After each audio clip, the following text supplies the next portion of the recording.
Welcome to the Lay and Your Bet Sports Betting Show.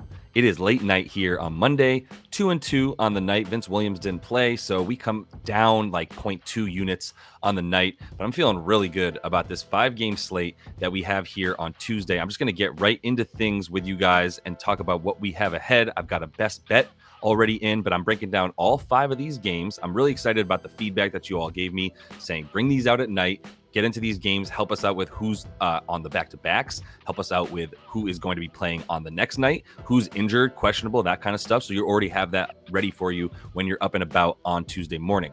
This is a 5-game slate. There are a bunch of teams on a back-to-back. As you can see, Boston played on Monday. So did the Lakers, the 76ers, who got smacked by the Portland Trailblazers, the New York Knickerbockers, who handled business with Charlotte, and the Utah Jazz, who got absolutely pounded by the Brooklyn Nets at home. What an enigma the Brooklyn Nets are, but we move on. Oh, well, they got Ben Simmons back. Maybe that'll be a big deal. We'll see. Utah stays terrible on the road, also scored plenty of points themselves, but the only team that will be playing on Wednesday after playing on Tuesday is Chicago. I am going to be consistently looking at who plays on the next night so that we know who's looking ahead, who might be sitting guys on one of those 2 nights when they have a back-to-back. One of the things we learn, man, and what I'm really getting as I dig deeper and deeper into team stats on no rest, we need to get rid of back-to-backs in the NBA. Teams suck. Everybody sucks. Literally nobody is good. I don't have a team with a winning record here on no rest this season that I'll be talking about in this game. And I'm talking about a team like the Celtics. So let's get right into that one, which is the Pacers at the Celtics. Got a couple of guys that are going to be questionable for the Pacers, so it's going to be tough to bet on this game. Tyrese Halliburton, Miles Turner, and Benedict Mathurin are all questionable. Don't really have a lean either way on whether they're going to be playing. And the Celtics didn't submit anything because they won a pretty nice game there against the Pellies that wasn't nice for them for most of the game. And they came back in the fourth quarter to win that one. Jason Tatum did some really good Jason Tatum things to win that game against the Pellies. But more importantly for this one, 5.5 is what they open as for favorites for the C's at home.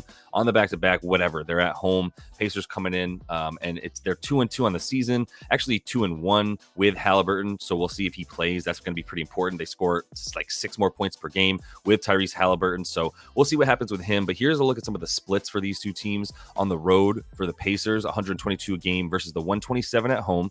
Much different.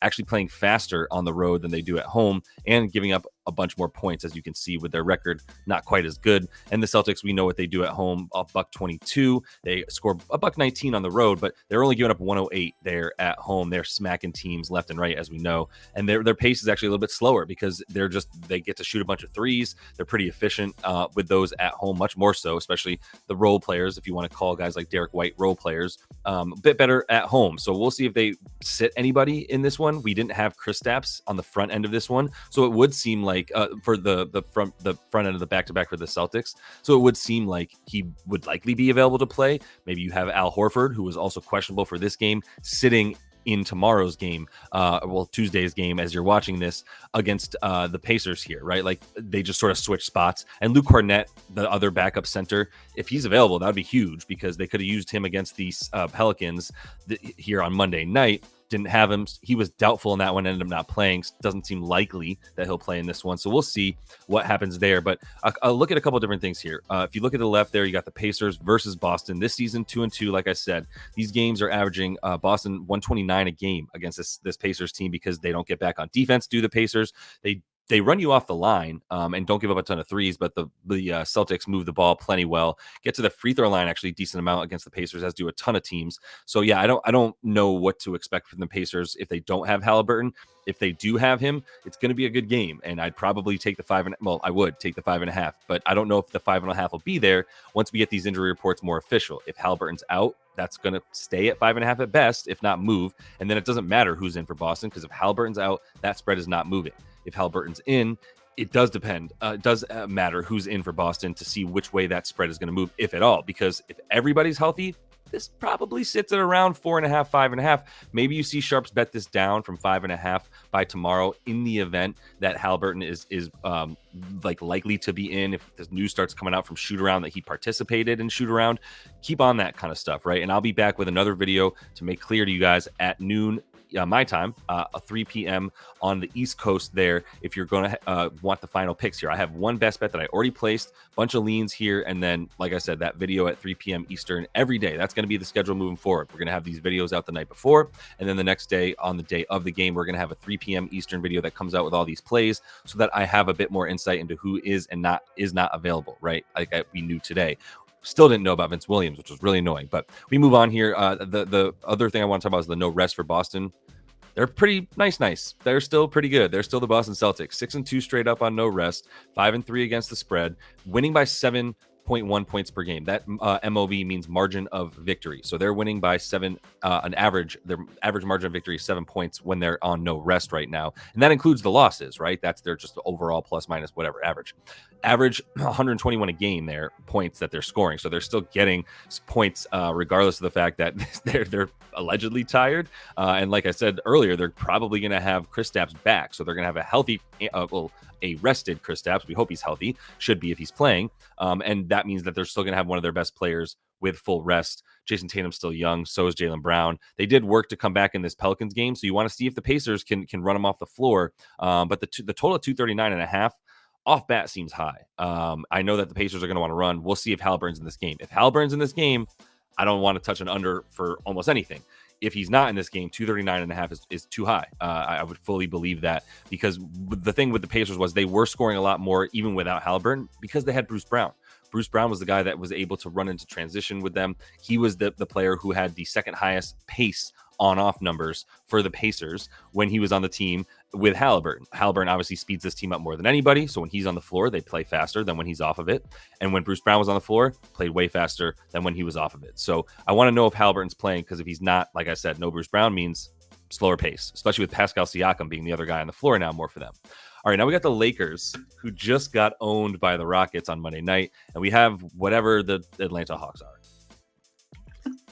It does matter if DeJounte Murray, almost messed it up again, DeJounte Murray is playing. So does it matter if DeAndre Hunter's playing, but he hasn't played in forever, so whatever. For the Lakers, not a good showing. I don't think LeBron is going to play. He left the game on Monday night. He did make it back, but it didn't matter. And Dylan Brooks clocked him in the face for no good reason. Check out the YouTube short that I have if you want to see that. Also, taking a second to remind you to like and subscribe to the page, like the video. It's super helpful, so I can keep bringing them to you, as this is what I'm doing now with you guys, right? Like I said, twice a day, 2 videos, all the rest of it, right? Jump in the comments as well. I really appreciated the feedback, y'all. Like everybody that decided to take a second to just say, yeah, I like the videos more at night, or hey, can you give us both, because I get something out of both of them. It's really helpful. That's what I was looking for. So I really appreciate the sort of camaraderie and the coming together to help me out. But either way, this game, let's move on to who is playing and what we can expect. A road versus home splits here for both these teams. Not that big a difference in terms of the points scored for the Lakers. Look at how bad that defense is, though, on the road. Points per game allowed on the road is 123 per game versus 112 at home. So way better at defense at home. So expect a lot of points, as this one is projected to be 244.5. The thing is with an AD on a back-to-back, with LeBron not likely to play, in my opinion, that's just speculation. Don't hold me to that. Obviously, he might play, but I mean, he got hurt enough to have to come out for a minute in this last game. I don't know why you would put him back in for this Hawks game, except for the fact that I guess if you want to make the playoffs, you do need him. So we'll see. It's still pretty much up in the air if LeBron plays. If he doesn't, though, 244.5 seems like a lot, even with the Hawks. So I would lean under in the game total there. If LeBron doesn't play as well, I can't take the Hawks, man. Like, there's nothing about the Hawks that I could go like, yeah, I trust this team. They're the worst team against the spread in the league. Look at these last 10 games for them, 4-6 straight up, but they're 2-8 against the spread, because that's what they are. They're the worst team against the spread in the league, no matter what. And that includes the Pistons. Like the Pistons, granted, they get a bit more bigger spreads, but they're covering at a better rate than the Atlanta Hawks. The other stats I want to go through are the Lakers on no rest, 2-5 straight up and 1-6 against the spread.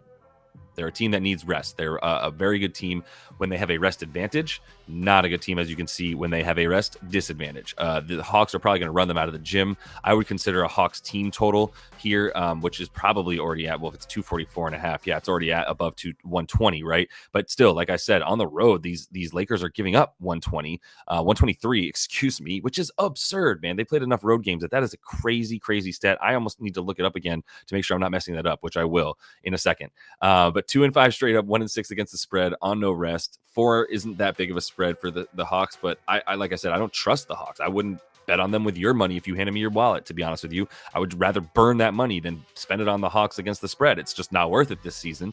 So we're staying away from that. That's just fool's gold, just like the Luka bet that we made tonight, which was awesome for a half. Anyway, let's move on past this one and talk about this other game with the Knicks and the Jazz. Unfortunately, not much to talk about. This is not where my bet is that I still have, that, like I said, that I made already. But it is a 4.5 spread here for the Knicks. You can see there's some discrepancy, by the way. The Knicks are -4 on some books, and the Jazz are +4.5 on other books. So I put the best available line for each team. If you want to bet on the Jazz here, you want to find a book that has +4.5. If you want to bet on the Knicks, there's still a book that has -4 for them. And it's crazy because they actually do have a few player props up for the Knicks already, none for the Jazz. But for the Knicks, they've got 32.5 points for Jalen Brunson as the opening line. And then you've got 19.5 points for Dante DiVincenzo, who went crazy. Don't get me wrong. He went crazy against the Hornets for the 28 points that he scored in that game. Very impressive. But like, we're at 19.5 points now for White Dante. That's a little crazy. I would lean under there. I don't know what to do with this game yet because we don't have a single injury report for either team. But you can see here some of the splits and the home road stuff. I mean, look, the Knicks are the best team in the league in the last 15 games since this trade. There's no like way about it. Net rating wise, the Clippers have a slightly better net rating. The Knicks are second and the Cavs are third. All three of those teams are really good right now, but the Knicks have been the best team. They've got the best defensive rating. I'm sorry, they have the best net rating. I lied to you. They have the best net rating, then the Clippers, then the Cavs. And the Knicks here, as you can see, points per game when they're at home. This is also the whole season, and it's more important to really look at the last 15. I'm sorry, no, this is the last 15. I did my due diligence. This is the last 15 games for the Knicks that I didn't make clear to you. I apologize, but all those numbers you see there are the Knicks in the last 15. 98 points per game that they're allowing at home in their last 15 since they got OG Anunoby. Absolutely insane. Playing at a 95.6 pace, really, really slowly versus the 98 that they play with on the road. That's a lot of, like, that's very much so, much faster. Let's be very clear. Like 3 possessions per 100 is a notably faster pace when they're on the road than when they're at home. So like 233.5 seems high for a Jazz team that sucks, like just sucks on the road. Their defense is so abysmal that it's terrifying to take an under, to be honest with you, even though their offense is much worse on the road than it is at home. Look at those splits. We've been talking about it all season. They have 113 points per game on the road versus 124 at home. Like a really formidable, incredibly awesome top 5 in the league offense at home, and an awful bottom 10 doo-doo offense when they're on the road. Even in the game that they played tonight, 147 points that they gave up. I think they scored like $115 or something like that. Awful, just absolutely terrible stuff. They are wildly just bipolar in that sense. Let's just look at a few other things here because it's no rest for both teams. The Jazz, interestingly, while they're 4-4 straight up and 4-3-1 against the spread, they actually are 4-0 in their last 4 all around, which is really incredible. Since this big turnaround for them in the last 15 games, they played 4 games on no rest, a second leg of a back-to-back, and they've won all 4 of them, scoring $113 total on the season when they played on no rest in all 8, allowing 115 and a 99 pace essentially when they're on no rest, which is slower than they do like to play at about 100-101 pace for this Jazz team. For the Knickerbockers, 4-5 straight up, 3-6 against the spread. Like I said, nobody's good. Nobody is good again on no rest. Like, stop it with those games. Even if you send the Knicks from the Charlotte up to New York, 2.5 hour flight from like that sucks, dude. That's awful. And then you have to play right away, like the next day, and you don't have all your subs. It's just not good for the game. But you can see why, right? Even a team like the Knicks, who's been the best team in the league for the last 15 games, still not good on no rest. And I don't know why they would start all of a sudden getting it together. So I lean Knicks because they're awesome and they're at home and the Jazz are on the road, and that's all I got for you. Like, as far as going down low and all that stuff, I don't even know who's playing. Is Isaiah Hartenstein going to play? Who's going to be out there for the Jazz? Probably everybody. Nobody's really been hurt for them, but I don't know for sure. So we'll come back to that one. Like I said, 3 p.m. Eastern tomorrow. Game 4 here. We got 2 more that we're running through. And then I do have that best bet for you as well, which is in the final game that I'm talking about. The Raptors +6, the Bulls -5.5. Raptors suck, man. I have no respect for this team right now. It's really sad. They were awesome against the spread, and they're not even that anymore. Emmanuel Quickley is probably not going to play. You already know Pirtle and RJ Barrett aren't playing. For the Bulls, Zach LaVine back out. We saw him get hurt what was about a week ago now, 4 or 5 days ago, whatever it was. Patrick Williams is out as well. LaVine probably not playing. He says doubtful, but almost definitely not playing. I don't know what to do with it. I'm going to go with the look at the last 15. I made it clear here for this Raptors squad, road versus home in the last 15. Points per game, 122. At home, on the road. It's crazy that they're the opposite. Like, they just score a bunch and play fast on the road. As you can see, everything bigger, more, giving up 128, scoring 122, playing at a basically 102 pace in the last 15 games since this trade, where they've got IQ and RJ Barrett and everybody. They played a 98 pace when they have been at home, playing really slow, really duty offense, a little bit better defense, obviously 15 points fewer per game, but also just playing much slower. So with the Bulls here, like 225.5, this is going to be their type of game, man. They're going to get after it. There's going to be nobody down low to bang with Vucevic.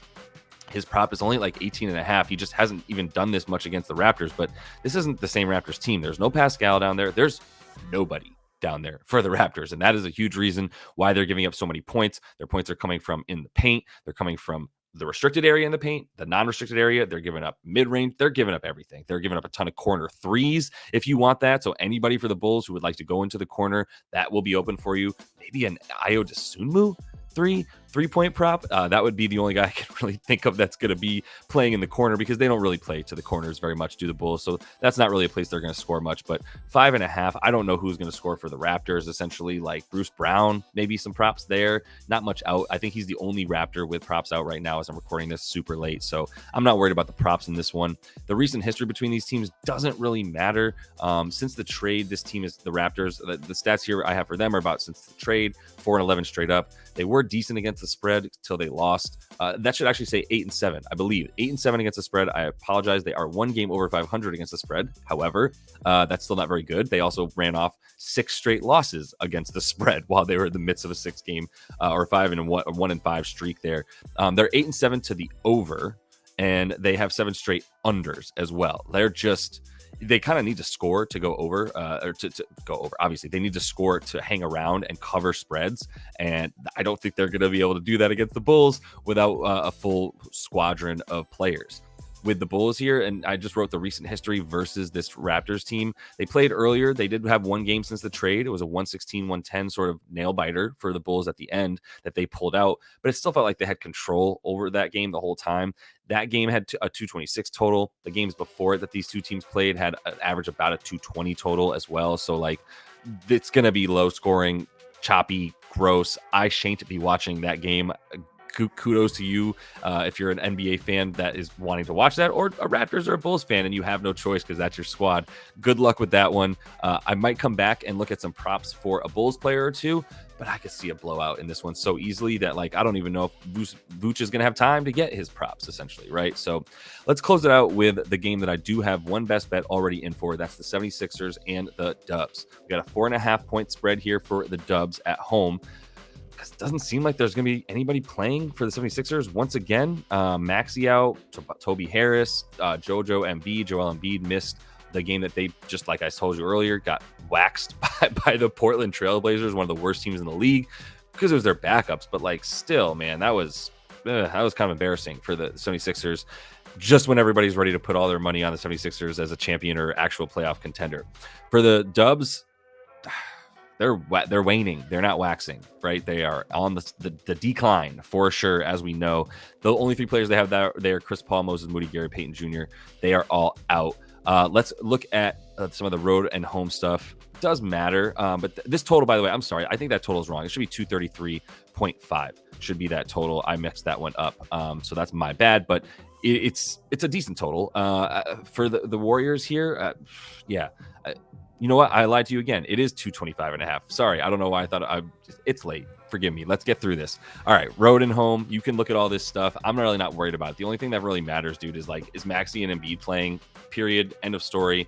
I don't care about anything else.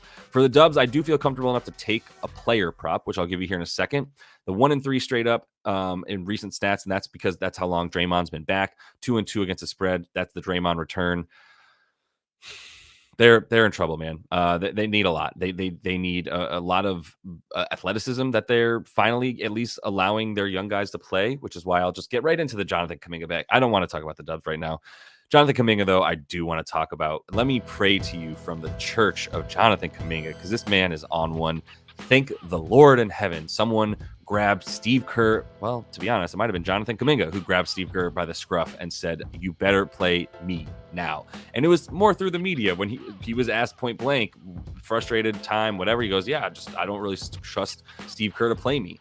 Since that time, in 6 straight games, what happened? He's playing 31 minutes per game. He's got a 26.5% usage rate. He's gone over this number of 26.5 points and rebounds in all 6 of them. He leads Golden State in rebound chances over his last 5 with 11 of them, or 12 rebound chances over his last 5, which is more than Draymond, by the way. Draymond has about a rebound more than JK does since he came back in the last 4 games, but that's fine. Philly allows the most rebounds per game to power forwards. Is Draymond the power forward? Is JK the power forward? I don't really care. Draymond is also one of those dudes who defies positions. He's 6'6", looks like he's shooting with a backpack on, but also is an incredible, one of the best defenders of our generation, and also one of the smartest passers of our generation who happens to be a forward. He's a weird archetype of player that is very few people like him, maybe some Chuck Barkley in there, but nobody else.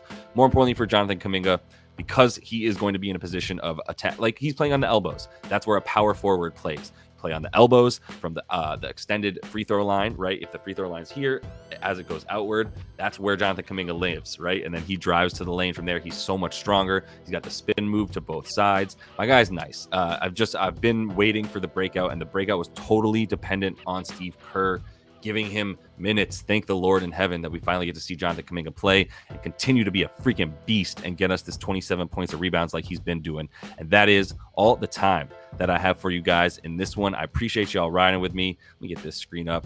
Please subscribe to that page. Go ahead and continue to follow along. Like this video. Come back tomorrow at 3 p.m. Gonna have more final bets, more play of props in there. We'll see if I want to take some totals and sides. We really just need to keep going with the props. We're like up 20 units on that. I will have the full recap of weeks and months. And the last week wasn't great. We lost like 3 units. I'll be totally honest with you. We're up still about 7.5 on the season. So we're going to continue to stride along here. I'm really happy to be able to get these types of things out the night before. So let me know if you like it with the like button. Hit up those comments. Until I see you next, happy betting.